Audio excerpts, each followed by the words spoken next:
আসসালামু আলাইকুম রহমতুল্লাহ।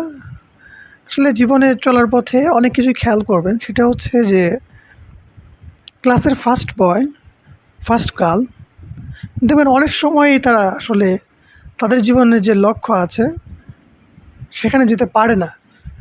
এর কিছু কারণ আমি আপনাদেরকে বলি।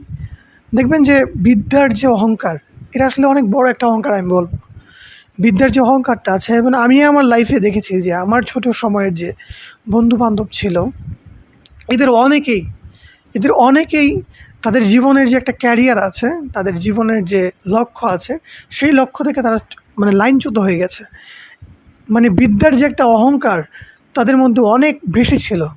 আমি বলব যে আসলে যে যাই করেন আসলে বিদ্যার অহংকারটা করা উচিত না। বিদ্যার অহংকারই যখন করবেন, বিদ্যার অহংকার যখনই করবেন আপনি, তখন দেখবেন যে এটা আসলে সাস্টেইনেবল হবে না। বিদ্যার অহংকার আজ আছে, কাল